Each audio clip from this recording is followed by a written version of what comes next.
seperti yang Bapak sampaikan di awal tadi ya.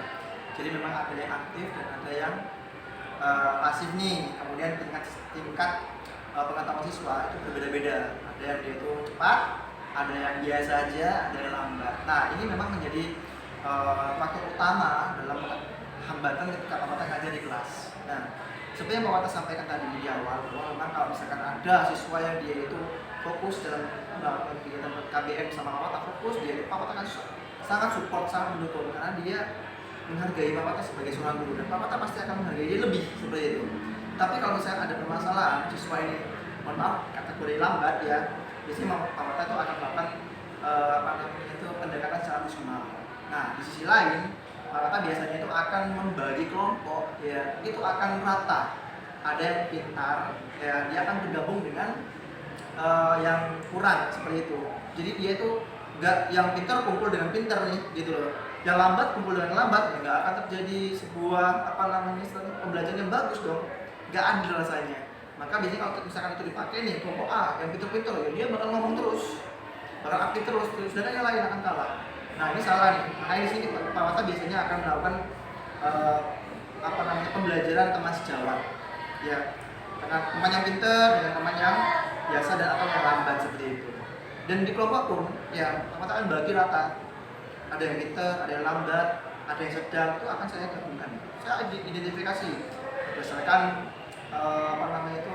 asesmen diagnostik yang sebelumnya Pak Mata itu gunakan ya. Jadi Pak Mata identifikasi siapa yang cepat nih di pelajaran ekonomi ini, siapa yang sedang, siapa yang lambat nih, maka dasarnya itu ya. Lagi untuk pertanyaan terakhir ini upaya seperti apa yang Bapak lakukan untuk mengembangkan berpikir kritis peserta didik? Ya, upaya yang biasanya Pak lakukan ya, sebenarnya Pak Mata udah ngelakuin itu dari media belajar tadi ya, yang bervariatif ya, yang menggunakan ICT lah ya, atau kalau sekarang itu TPACK itu ya, itu pasti anak itu penasaran ya. Yang kedua, tema yang biasanya Pak Mata pakai itu akan saya kaitkan dengan hal-hal yang sifatnya viral nih ya, yang lagi in sekarang ini ya, seperti yang Pak Mata tadi sampaikan, ada IKN ya, ada kalau pas COVID-19, Pak Mata itu kan sering bahas COVID-19 waktu itu, COVID-19. Jadi sekarang ini yang trending kan IKN ya. Waktu itu minyak goreng nih harganya mahal ya, masih ingat nggak?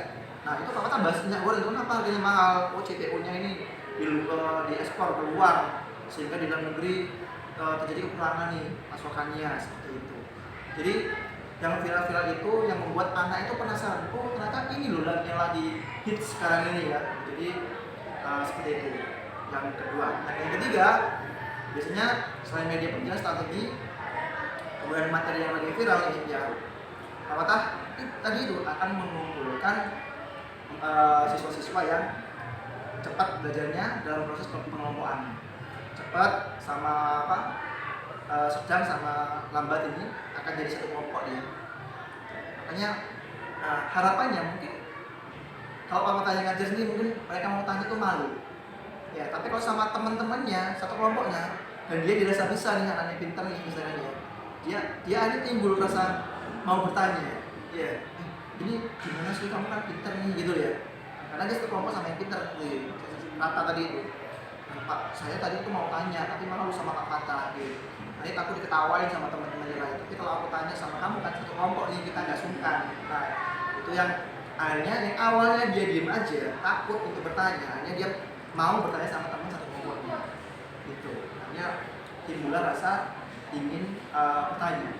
Seperti itu kritis muncul sih tadi. Karena dia tanya sama teman.